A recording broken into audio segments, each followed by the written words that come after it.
ছোট্ট ছোট্ট পাখি, কিন্তু ডিম দেখুন। তো রাজহাঁসের বাচ্চার ভিতরে দুইটা রাজহাঁসের বাচ্চা সাদা।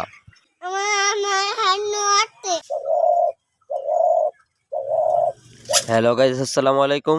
আমি Maruf and welcome to my channel. তো বন্ধুরা, কয়েকদিন আগে প্রচুর পরিমাণে ঝড় হয়েছে, আর ওই ঝড়ের ফলে আমার একটি পাখির খাঁচা উল্টে গিয়েছে। যে খাঁচায় 2 জোড়া পাখি ছিল। আর আমার গার্ডেনে একটি টুনটুনি পাখির বাসা ছিল, সেই বাসাটাও হেলে গেছে। দেখুন, 4টা ডিম রয়েছে। ছোট্ট ছোট্ট পাখি, কিন্তু ডিম দেখুন, বেশ ভালো বড় বড় ডিম। তো এই পাখির বাসাটা এখন ঠিক করে দেব। এজন্য পাশে একটি লাঠি পুঁতে দিলাম।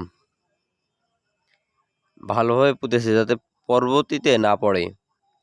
আর একটি দড়ি দিয়ে এই গাছটা বেঁধে দেব লাঠির সাথে। তো দেখুন, বেশ ভালো হয়েছে। ঠিক বাসাটা ঠিক করার পর এবার দেখি ডিমগুলো কেমন আছে। তো ডিমগুলো বেশ ভালোই আছে, কিন্তু বাসাটা হালকা ছিঁড়ে গেছে। চলুন এবার ছাদে যাওয়া যাক। ছাদে নতুন খাঁচাটা উল্টে যাওয়ার ফলে চালের সমস্যা হয়েছে। চাল উঠে গেছে এবং সামনে একটা বাড়তি টিন দেওয়া ছিল, সেটাও খুলে গেছে আর বাটামগুলো ভেঙে গেছে। তো প্রতিদিনই একটা কাঠবিড়ালি আমার পাখিদের ভয় দেখাতো। কাঠবিড়ালি খাঁচার আশেপাশে আসলে পাখিরা খুব ওড়াউড়ি করতো। তো রাতে পাখিগুলো বের করে নেওয়ার ফলে দরজাটা দেওয়া হয়নি। সকালে এসে দেখি কাঠবিড়ালিটা ভিতরে ঢুকে বসে বসে খাচ্ছে। এসে গেটটা লাগিয়ে দিয়েছি। কিছুক্ষণ পরে আবার খুলে দেব।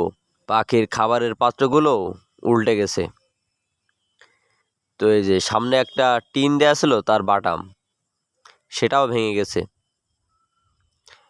আর ঘরটার জন্য ছাদের পর থেকে নিচে না পড়ে তার জন্য কিছু টানা বেঁধেছিলাম। ভাগ্যিস ঘরটা ছাদের পর থেকে পড়ে যায়নি, উল্টে এই সামনে মুখে পড়েছিল, যার জন্য খাঁচাটা খুব একটা সমস্যা হয়নি। কিন্তু পাখিগুলো ভিজে গিয়েছিল। যে এর ভিতরে এখনো পাখি রয়েছে। ঝড় হওয়ার কিছুদিন আগে এই খাঁচার ভিতরে ডায়মন্ড ডাব রেখেছিলাম, কিন্তু ডায়মন্ড ডাব রাখার কয়েকদিন পরে খাঁচাটা উল্টে গেছে এবং ডায়মন্ড ডাব আগের খাঁচায় আবার রেখে দিয়েছি। খাঁচাটা উল্টে গেলেও ডায়মন্ড ডাবের কোনো ক্ষয়ক্ষতি হয়নি, শুধু পাখিগুলো একটু ভিজে গিয়েছিল এবং অনেক ভয় পেয়েছিল। ইনকিউবেটরে দিয়ে যে মুরগির বাচ্চাগুলো ফুটিয়ে নিয়ে এসেছিলাম, তার ভিতরে এই 3টা মুরগির বাচ্চা আছে, বেশ ভালো বড় বড় হয়েছে। আর আমাদের কিছু রাজহাঁসের বাচ্চা, 6টা রাজহাঁসের বাচ্চা আছে, 4টা পাতিহাঁস।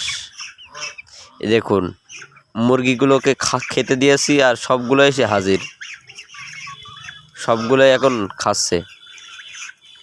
তো রাজহাঁসের বাচ্চার ভিতরে 2টা রাজহাঁসের বাচ্চা সাদা। তো এটা হচ্ছে একটা হাঁসের বাচ্চা। এই হাঁসটা 3বার ডিম দিয়েছে। প্রথমবারে একটা বাচ্চা উঠেছিল, পরের বারে 7টা উঠেছে, সেগুলো বিক্রি করে দেওয়া হয়েছে। আর তারপরে এই 6টা বাচ্চা, এই 6টাই রেখে দিয়েছি। এই হাঁসের বাচ্চাগুলোর বয়স খুব বেশি না, 2 থেকে 2.5 মাসের মতো, কিন্তু বেশ বেড়েছে। দেশি মুরগি সব মারা যাওয়ার পরে একটা ছিল, এই যে একটা মরক, বেশ ভালো বড় হয়েছে। তো রাত্রে ডায়মন্ড ডাবগুলো এই খাঁচার ভিতরে রেখে দিয়েছিলাম। এখন দেখি ডায়মন্ড ডাবগুলো কেমন আছে। আশা করি খুব একটা সমস্যা হবে না, শুধু পাখিগুলো একটু বেশি ভয় পেয়ে গেছে। এই যে পাখিগুলো, এই সাদা জোড়াটা ওই খাঁচায় রেখেছিলাম। ভালো যে ঝড়ের পরে রাতে ছাদে এসেছিলাম, এসে দেখি ঘরটা উল্টে আছে। পরে সোজা করে পাখিগুলো এই খাঁচায় রেখেছিলাম। আমার মনে হয় এই খাঁচাটার যে নড়টা আছে, এই নড়টা সাদার সাথে কোরাস, এজন্য বাচ্চাগুলো লাল আসছে। দেখুন, 2বার বাচ্চা হলো, 2বারই লাল। আর এইখানে একটা তিলা ঘুঘু পাখি আছে, এটা মনে হয় খুব সম্ভবত মাদি। এটা নিচে যে নরটা আছে ওই নরটার কাছে দেব, যেটার সাথে অস্ট্রেলিয়ান এবং তিলা ঘুঘু পাখি জোড়া দিয়েছিলাম। তোমাদের নিয়ে যাবা কখন? রাত্রিবেলা নিয়ে যাবা? হ্যাঁ ওইটা খাই। পাখি ধরবো এসো। এই তিলা ঘুঘু এবং অস্ট্রেলিয়ান ঘুঘু পাখির জোড়াটা, তিলা ঘুঘু পাখির জোড়াটা নিচ্ছে না।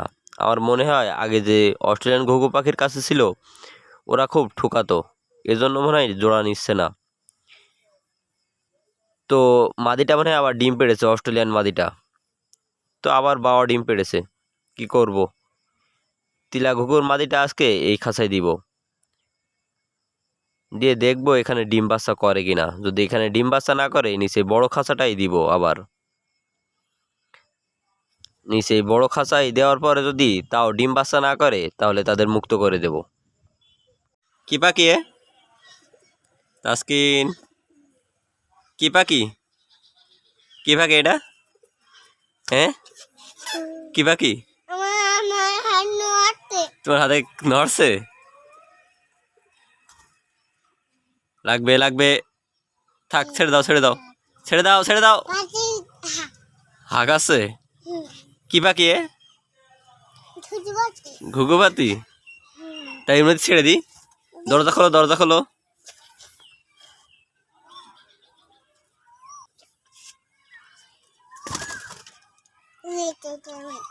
গেট আটকে দাও গেট আটকে দাও।